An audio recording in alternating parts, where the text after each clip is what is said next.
ऐसी संस्था, चाहे आशा हो, सेविका हो, सहायिका हो, टीचर हो, जो पटना में अपनी मांग के लिए आया हो, अब बदन नहीं फोड़वाया हो, तो ऐसे हो नहीं सकता है। कोई भी संस्था अगर यहाँ आया तो बिना बदन फोड़वाए अब तक नहीं गया। अब कहते हैं महिला सशक्तिकरण, वो जो कुर्सी पर बैठे हैं खुदा हो गए हैं, वो जो कुर्सी पर बैठे हैं खुदा हो गए हैं, सच कहने वाले गद्दार हो गए हैं, जो बिके नहीं वो साजिश में मर गए हैं, और जो बिक गए सरकार हो गए हैं।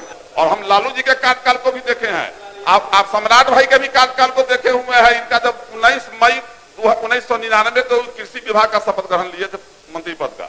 और बिहार की जनता से अपील करता हूं कि माननीय मुख्यमंत्री जी गार्जियन है, इनको आदर पूर्वक, सम्मान पूर्वक विदाई करके तेजस्वी यादव जी को बिहार के गद्दी पर बैठाइए, बिहार का विकास कराइए। मैं कटौती प्रस्ताव के पक्ष में बोलने के लिए खड़ा हुआ और देखते हैं हम 2024-25 का भी और 25-26 का भी जो बजट है, 24-25 का 2,78,725 लाख करोड़ रुपए और इस साल का बजट आया है 3,17,000 कुछ लाख करोड़ रुपया। लेकिन हम देखते हैं कि जितने मंत्री जी लोग हैं, अब मुख्यमंत्री जी तो गार्जियन है, इनको तो ये अपने बोले हुए थे भाषण में सुने हैं कि हमारा ये अंतिम है 25, अंत भला तो सब भला, भाषण में सुने थे सर, कहीं प्रचार में आप भाषण किए थे, तो आप तो गार्जियन है, आप पर तो नहीं बोलते। लेकिन जितना मंत्री बोलते हैं यहाँ, मैं 10 साल से देखते आ रहा हूँ कि बिना लालू जी, बिना तेजस्वी जी, बिना उनकी सरकार अपनी उपलब्धि का कोई चर्चा नहीं करती। आप अपनी बात कहिए। तो मैं कह रहा हूं कि मैं अभी जो बजट बना है सर, अपनी बात कहिए। बजट जो बना इकोनॉमिक्स टाइम्स में मैं देखा कि इस पूरे बजट में बिहार सरकार अपने संसाधन से मात्र 23% ही पैसा उसमें कर पाई है। बाद बाकी जो है वो केंद्र से हो, राज्यांश आया हो, चाहे जो भी हो, और फिर थपथपाती है कि हम इतना लाख करोड़ का बजट पेश कर दिए। शिक्षा विभाग पर चर्चा हो रही थी, तो कहां से बाकी पैसा आता है कुछ बता दीजिएगा क्या? अब वो पैसा था वो मुख्यमंत्री जी बताएंगे, हम कैसे बता देंगे? अच्छा आगे जारी रखिए, जारी रखिए। शिक्षा विभाग पर चर्चा हो रही है, तो हम तो कहेंगे कि जब हमारे नेता आदरणीय तेजस्वी जी जब शिक्षकों की बहाली, जब नौकरी की बात की है कि हम 10 लाख नौकरी देंगे, तो माननीय मुख्यमंत्री जी ने कहा था कि ये पैसा अपने बाप के घर से लाएगा, मुख्यमंत्री जी ने बोला था। और जब वही तेजस्वी जी जब इनके साथ आए हैं और जब शिक्षकों की बहाली शुरू हुई है, तो आज फिर देख रहा है कि कल परसों ऐसे भी शिक्षा का नियुक्ति पत्र बट रहा है। तो मैं तो कहूंगा कि आगे आगे तेजस्वी चल रहे हैं, पीछे पीछे सरकार चल रही है। आखिर चला शुरू तो कर दिया तेजस्वी यादव ने, बहाली की प्रक्रिया तो शुरू कर दिया, मजबूर कर दिया बिहार के मुख्यमंत्री जी को कि आपको बहाली बिना किए हुए सरकार में नहीं रह सकते, और इन्होंने प्रक्रिया शुरू कर दिया है। मुन्ना जी, आप जो कर रहे हैं, ताली बजाने वाले भी लोग नहीं आपके, अब नहीं है तो आप है ना, बोलिए। अध्यक्ष महोदय, अभी जो बीपीएससी से जो नियोजित शिक्षक जो बीपीएससी से पास आउट हुए हैं, जो 10 साल 15 साल तक स्कूलों में जो है अपना योगदान दिए, आज दूसरे स्कूल में भेज दिया गया है। उनको वरीयता का लाभ, जो 15 साल पहले काम कर रहे हैं स्कूल में, उनको वरीयता का लाभ नहीं दिया जा रहा है। मेरा आग्रह होगा शिक्षा मंत्री जी से, क्योंकि विद्वान आदमी है, प्रशासनिक पदाधिकारी रहे हैं, और मैं एक खुशी और है कि महादलित समाज से आते हैं, और हमारा समाज जिस समाज से आप आते हैं, हम आते हैं, वो समाज आज भी शिक्षा के मामले में बहुत पिछड़ा हुआ है। और पूरे बिहार के जनता को आपसे उम्मीद है, पूरे बिहार के पिछड़ा अति पिछड़ा दलित महादलित समुदाय जो है उससे आपको उम्मीद है, आपसे उम्मीद है उसको, इसलिए आप उस पर जरा ध्यान दें। दूसरा है बायोमेट्रिक सिस्टम से देखते हैं कि हाजिरी बनता है टीचर लोगों का। आज पूरे बिहार में जाके पता लगा लीजिए, जिस विद्यालय में 1500 उपस्थिति बच्चों का दर्ज किया जाता है, वहां 500 बच्चा भी नहीं रहता है। तो मैं तो कहूंगा, अभी अपर मुख्य सचिव भी बैठे हुए हैं, मंत्री से मेरा आग्रह होगा कि जब टीचर का बायोमेट्रिक अटेंडेंस बनता है, तो बच्चों का भी बायोमेट्रिक अटेंडेंस बनना चाहिए, ताकि पता चलेगा कि स्कूल में बच्चा कितना है। नहीं तो लूट मचाए हुए है सब स्कूल में, जितना स्कूल है उसमें। एक चीज और है, आपने जो है ये प्रबंध समिति का गठन किया, बहुत साथी ने कहा है, सारे पक्ष विपक्ष के लोगों ने कहा है कि जो अधिकार प्रबंध समिति को दिए थे, आप लोगों ने उसको खत्म कर दिया है। और ऐसी लूट मची हुई है। मैं तो कहता हूं मंत्री जी, 2 साल में जो पैसा आपने दिया है शिक्षा विभाग को, नहीं कहीं कुछ, आप तेजी से केवल चालान जो है उसका जांच करवा लीजिए कि चालान सही में हेडमास्टर का सिग्नेचर का है कि जाली सिग्नेचर है, उसमें पता चल जाएगा।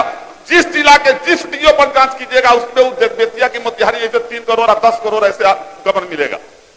और मैं कहने के बाद भी जिला में भी मैं जिलाधिकारी से कई बार मिला, लेकिन उसका ट्रेजरी का चालान का जांच भी नहीं हो पाता है। सरकारी विद्यालय में आपने उसको कहा कि जो उस पोषण क्षेत्र का है अध्यक्ष महोदय, जो बच्चा जिस पोषण क्षेत्र का है उसी पोषण क्षेत्र में पढ़ेगा। और प्राइवेट वाले का कोई लिमिट नहीं है, वो पटना से गया ले जाए, गया से पटना ले जाए, उसका कोई लिमिट नहीं है। और दूसरी बात है कि जो बच्चा 10 पास करता है, अगर कॉलेज में पढ़ना चाहता है तो रजिस्ट्रेशन करवाता है तो जिला तय करती है कि वो बच्चा कहां किस कॉलेज में जाएगा। और वैसी स्थिति में जो दूर दराज के ग्रामीण इलाके के बच्चे हैं, हम लोग को कठिनाई झेलना पड़ता है। दूर दराज के जो ग्रामीण इलाके के बच्चे हैं शहर में रह नहीं पाते और वो पढ़ाई इंटर में जाने के लिए पढ़ाई छोड़ देते हैं, कॉलेज का पढ़ाई छोड़ देते हैं। तो मैं तो आग्रह करूंगा कि जो रजिस्ट्रेशन बच्चा करवाता है, जहां सुविधा मिलता है, जहां सीट मिलती है, वहां उसका एडमिशन हो जाए। अभी जो देखो देखे हैं कि स्मार्ट क्लास बड़ा सब हाई स्कूल में हम लोग बड़ा फीता काटे थे, स्मार्ट क्लास बना, एक भी स्मार्ट क्लास सुचारू रूप से नहीं चल रहा है, उसको चलाने वाला टेक्नीशियन नहीं, जो उसमें टीचर है उसको पता नहीं है कि स्मार्ट क्लास हम कैसे चलाएंगे। अब इसके लिए ढिढोरा पीटना, बहुत ऐसा विद्यालय है जहां उच्च विद्यालय से 10+2 हो गया, अभी तक तो उच्च विद्यालय का बिल्डिंग नहीं बना है, 10+2 के बच्चे कहां एडमिशन लेंगे। और इतना विषमता है सर। एक भी देखें अभी बजट में तो सब चीज है कि सरकार 20 साल में सर हर साल 10 लाख नौजवान, 10 लाख से अधिक नौजवान हमारा पलायन करता है बिहार से। देश में सबसे ज्यादा पलायन करने वाले की संख्या अगर है तो बिहार से है, सबसे ज्यादा बेरोजगार है तो बिहार से है, और सबसे ज्यादा नौजवान भी बिहार से है। और ऐसी स्थिति में सरकार कहती है कि हम विकास कर रहे हैं। तो मेरा एक छोटा सा एगो कहावत है कि डिग्रियां लेकर घूम रहे हैं, नौकरी का पता नहीं, डिग्रियां लेकर घूम रहे हैं, नौकरी का पता नहीं, सपनों के शहर में हकीकत का पता नहीं। वो कहते हैं आत्मनिर्भर बनो, पर रोजगार कहां है इसका कोई पता नहीं। यही स्थिति है, कहां है रोजगार। मुख्यमंत्री जी फिर कहा है कि इतना लाख रोजगार देंगे, और दूसरी तरफ जो है रोजगार छीना जा रहा है। अभी जो अभी ग्रामीण कार्य विभाग के नहीं है, ग्लोबल टेंडर करा दिया, एक नहीं ग्रामीण कार्य विभाग आज है उसका भी। और उसमें क्या होता है सर कि आप 1 लाख 2 लाख क्या होता है कि हाँ क्लास 1 क्लास 2 का रजिस्ट्रेशन कर दिए, और अभी ग्लोबल टेंडर करा करके केवल पूंजीपतियों जो बड़े बड़े लोग हैं उसके हाथ में टेंडर दिया गया है। 20,000 से ऊपर आदमी जो है अभी बेरोजगार हो रहा है। एक तो रोजगार वो भी है, पढ़ लीजिए। अब वैसे वैसे रोजगार छीना जा रहा है। बिहार की सरकार कहती है सबका साथ सबका विकास, तो जनता है बेहाल और पदाधिकारी है मालामाल। मुझको जो जानकारी मिली है सर, 2005 की चर्चा होती है, 2005 में प्रति व्यक्ति कर 5,000 रुपए से कम था बिहार में, और आज जो है सर लाख पार कर गया। विकास कहां गया। देश में 23 करोड़ से 80 करोड़ चला गया भुखमरी, कहते हैं देश में विकास हो गया। बिहार में कर्जा प्रति व्यक्ति आय बढ़ गया, कहते हैं बिहार में विकास हो गया। तो ऐसी आंकड़ा हमको लगता है कि वो बच्चा में हम लोग थे सर, 3रा 4था में पढ़ते थे, देखो 22 को पला आता था, और बक्सा इतना को ले लेता था, हम लोग 10 पैसा जाके ले आते थे घरे से, माए उससे मांग करके, और उसको देते थे तो मुंह लगा के दिखाता था, देखो ये लखनऊ का, देखो भूल भुलैया, दिल्ली का कुतुब मीनार देखो, हेमा मालिनी के देखो, तो धर्मेंद्र के देखो, हम लोग खूब खुश जाते थे, सब देख लीजिए। तो इस सरकार जो है 22 को पूरे बिहार को दिखा रही है सरकार, अध्यक्ष महोदय, कहीं से कोई हकीकत नहीं है। तो 22 को दिखाना ये लोग बंद करे। NHI ये 2005 का सर, NHI के अनुसार बिहार राष्ट्रीय औसत 6% में, बिहार जो पूरे देश का जो है राष्ट्रीय औसत तो वो दिया गया था 6%, उसमें 5.4% जो है 2005 में था बिहार। इतने पथ निर्माण होने, इतना विकास हुआ, देश में भी पैसा आया, टैक्स बढ़ा, आम आदमी से ही पैसा लिया गया, पूंजी बढ़ा, देश आत्मनिर्भर होते गया और वैसी परिस्थिति में यह घट करके आज के डेट में 3.8% हो गया। इसे लगता है कि बिहार राष्ट्रीय औसत में भी सड़क निर्माण में भी पीछे। अध्यक्ष महोदय, स्ट्रीट लाइट का वो पंचायती राज के मंत्री नहीं है अभी, स्ट्रीट लाइट का एक मामला आया है, वो कौन कंपनी है उसको लोग यहीं से फिक्स करके भेज देता है, अब पैसा भेजता है कहां? मुखिया जी के हाथ में, मुखिया जी के खाता में, और जिला से दबाव बना करके स्ट्रीट लाइट का पैसा जो है मुखिया जी से चेक जो है एजेंसी को दिया जाता है और 1 महीना से ज्यादा वो लाइट नहीं चलता है। जब हम लोग कंप्लेन करते हैं जिलाधिकारी को तब जाकर लाइट बदलता है और जो लाइट 5,000 6,000 में मार्केट में मिलता है वो 30,000 से ऊपर का बिल बनाता है। लूट मचा दिए हुए पूरे बिहार में प्राइवेट एजेंसियों को दे दे करके लोग। और एक चीज और है, कृषि का बजट अब पंचायती राज में देखते हैं, अभी भाई एगो बोल रहे थे मुखिया जी के पैसा बढ़ गया, समिति के पैसा बढ़ गया, वार्ड मेंबर का पैसा बढ़ गया, बड़ी अच्छी बात है, बढ़ना भी चाहिए। जिला परिषद का नहीं बढ़ा क्या? जिला परिषद पंचायती राज में नहीं आता? जिला परिषद का पैसा भी बढ़ना चाहिए। मुखिया का बढ़ा, अच्छी बात है, समिति का बढ़ा, जिला परिषद का भी पैसा बढ़ना चाहिए। और कृषि के क्षेत्र में देखते हैं कि 1.16% जो है बजट का है केवल, जबकि 70% से अधिक आबादी कृषि पर है। हमारे किसान देश के बेहाल हैं और उसके बाद भी उनके सुविधा का ख्याल नहीं रखा गया। स्वास्थ्य विभाग में अध्यक्ष महोदय, मेडिकल कॉलेज में जब हम जाते हैं, एक महिला मिली, उसको डॉक्टर बोलता है कि 1 सप्ताह के बाद तुम्हारा डिलीवरी होगा, और जब वो अल्ट्रासाउंड अर्जेंट डॉक्टर लिख करके भेज रहा है तो उसको देता है 1 महीना बाद का। 1 महीना बाद का मतलब डिलीवरी हो जाएगा तब वो जाकर के अल्ट्रासाउंड कराएगी। व्यवस्था नहीं है वहां, जाकर के पता लगा लीजिए। मैं तो माननीय स्वास्थ्य मंत्री होंगे तो उनके सचिव मैं कहता हूं कि मेडिकल कॉलेज में कोई ऐसा दिन नहीं है कि मरीज को 1 महीना 20 दिन के बाद लाइन नहीं मिलता है। एम्बुलेंस, एक एम्बुलेंस है, उसका ड्राइवर है, और जो एम्बुलेंस है ड्राइवर नहीं है। वहां से डॉक्टर रेफर कर दिया। मेरे साथ एक घटना घटी, मैं अपनी मां का इलाज कराने आया था सर इसी पटना में, और प्राइवेट में हमको रात में जाना पड़ा। मैं एक संस्था में बात किया तो हमको कहा समरी भेज दीजिए, और जब समरी में भेज दिया तो हमको व्हाट्सएप पर लिखता है not going to survive, so admit PMCH ICU. Second में लिखा कि बचने वाली नहीं है, और मैं भगवान का शुक्रिया अदा करता हूं, आज भी मेरी मां फर्स्ट है या फर्स्ट क्लास। ये है स्वास्थ्य विभाग, इतना गिरा हुआ स्वास्थ्य विभाग है। कहीं भी जाकर के देख लीजिए, पता लग जाएगा स्वास्थ्य विभाग में क्या स्थिति है। कोई भी ग्रामीण से रूरल एरिया, सभी विधायक लोग हम लोग बैठे हुए हैं, बहुत लोग शहर के वाले हैं, शहर वाले को सारी सुविधा है। रूरल एरिया में जाके पता लगा लीजिए, किसी भी पीएचसी जो रूरल एरिया में है, एक भी महिला डॉक्टर नहीं है। 2 दिन 4 दिन के लिए महिला डॉक्टर को भेज दिया, फिर महिला डॉक्टर वहां से चली गई। जब रात के दूर दराज में जब महिलाओं को प्रसव का पीड़ा होता है, उस समय जेंट्स डॉक्टर चाहे नर्सिंग स्टाफ जो है उसका जो है प्रसव कराती है। इतना कष्ट हो रहा है अभी भी। आजादी के इतने साल बाद भी हमारी महिलाएं रात में नर्सों के सहारे रहती है। अध्यक्ष महोदय, बहुत लोग कहते हैं महिला सशक्तिकरण की बात करते हैं। हम मानते हैं कि हाँ, हमारी महिलाएं, मां बहनें भी कामकाजी हुई हैं, पैसा का स्रोत बढ़ाई है, चाहे मधुमक्खी पालन हो, कुछ की है, लेकिन जिसको आप रखे हुए हैं, अब आशा को क्या है 300 रुपया एक प्रसव जो है उस पर 300 रुपया। अगर महीना में प्रसव नहीं आया उसकी अति में तो 300 रुपया नहीं मिलेगा। ममता का 300 रुपया। रसोईया जो गरीब घर की बहू बेटी है, जो बच्चों को स्कूल में खिलाती है, और उस रसोईया का है 1650 रुपया प्रति माह, यानी 55 रुपया प्रतिदिन। सेविका का है 7000 रुपया प्रति माह, 234 रुपया प्रतिदिन।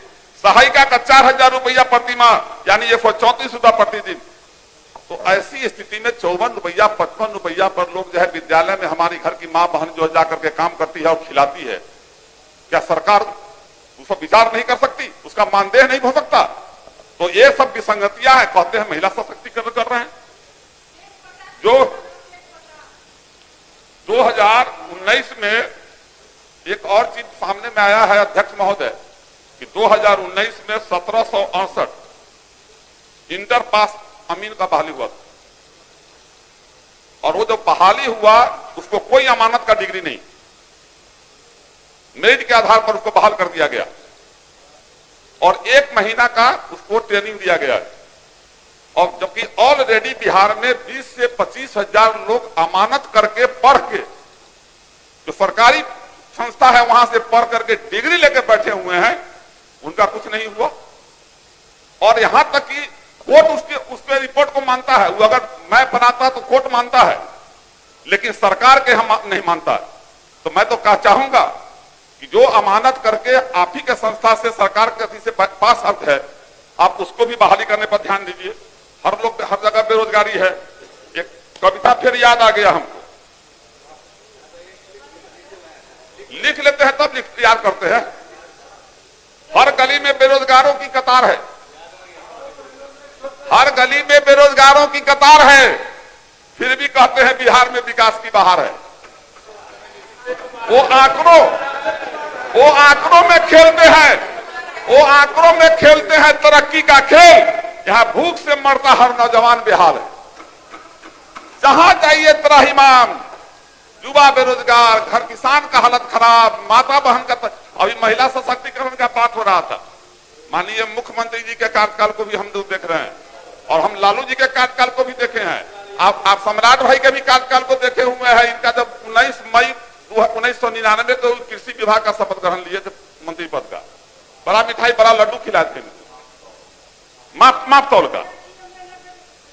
और उस समय हम लोग लड्डू खाए थे इनका, इनको भी खिलाए थे। तो हम सब देखे हैं। लालू जी के 2 महीना अगर हड़ताल पर लोग बैठते थे, लालू जी लाठी नहीं चलवाते थे। लेकिन कोई भी ऐसी संस्था, चाहे आशा हो, सेविका हो, सहायिका हो, टीचर हो, जो पटना में अपनी मांग के लिए आया हो, बदन नहीं फोड़वाया हो, तो ऐसे हो नहीं सकता है।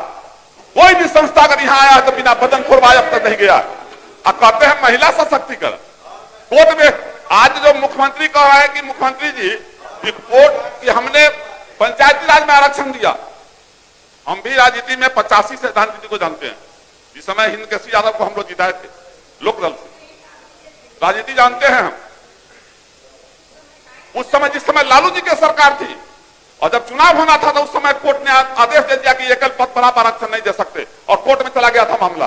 और जब मुख्यमंत्री जी का कार्यकाल आया तो कोर्ट से डिसीजन आ गया। तो लालू जी का भी यह था कि हम आरक्षण दें। ये आप पता लगा लीजिए, अगर नहीं पता है तो पता लगा लीजिए। अध्यक्ष महोदय, 1 मिनट बचा आपका। अध्यक्ष महोदय, शराबबंदी पर आप शराबबंदी के बाद हम पूछ रहे हैं कि हमारा टाइम कब होगा। 1 मिनट। शराबबंदी कानून जो लाया गया, हम सब लोग जो है कसम खाए थे शराबबंदी, सब लोग कसम खाए। लेकिन क्या हाल है शराबबंदी का? हर जगह शराब उपलब्ध है। वो माफिया लोग शराब जो है लेकर चल रहा है। और एक बात लोग कहते हैं कि लालू जी ने क्या किया। हमको तो लगता है कि 2005 से पहले हम लोग अर्धनंगे घूम रहे थे, आदिवासी थे, और देश में 2014 से पहले कोई था ही नहीं। योग जी बुझाइए रहा। मैं समाप्त हो रहा आपका। नहीं सर, हमारा समय देख रहे हैं सर। मैं भी देख रहा हूँ। लालू जी के समय में अध्यक्ष महोदय 2090 से 2005 तक 11 जो है जिला बना, 11 जिला बना सर। बजट पर 11 जिला बना, 6 यूनिवर्सिटी बना और अध्यक्ष महोदय 3 मेडिकल कॉलेज, 4 इंजीनियरिंग कॉलेज और 7 पॉलिटेक्निक कॉलेज बना था। और ये लोग कहते हैं कि क्या हुआ? आपने क्या जिला बनवाया, क्या गो ब्लॉक बनवाया? मुजफ्फरपुर जिला में 39 पंचायत का। अध्यक्ष महोदय 1 मिनट, अब समाप्त करिए। आप 1 मिनट 39 पंचायत का मुजफ्फरपुर जिला में कुरहनी ब्लॉक है। आज उसका ब्लॉक दूसरा नहीं बना। अंत में ठीक है आप कह रहे हैं तो अंत में एक बात बोल देंगे, वो जो कुर्सी पर बैठे हैं खुदा हो गए हैं। वो जो कुर्सी पर बैठे हैं खुदा हो गए हैं। सच कहने वाले गद्दार हो गए हैं। जो बिके नहीं वो साजिश में मर गए हैं और जो बिक गए सरकार हो गए हैं। यही बात कह करके एक बात मेरी भी सुन लीजिए और बिहार की जनता से अपील करता हूं कि माननीय मुख्यमंत्री जी गार्जियन है, इनको आदर पूर्वक सम्मान पूर्वक विदाई बैठ करके जाइए। आप तेजस्वी यादव जी को बिहार के गद्दी पर बैठाइए, बिहार का विकास कराइए। एक बात राजीव जी, एक मिनट साथ रहिए। राजीव जी एक बात मेरी भी याद रखिए, किसी ने बहुत अच्छा कहा है, नाराजगी कभी भी इतनी लंबी नहीं होनी चाहिए कि इंसान गुजर जाए और नाराजगी रह जाए। इसका ध्यान रखा करिए। माननीय सदस्य मिथिलेश कुमार।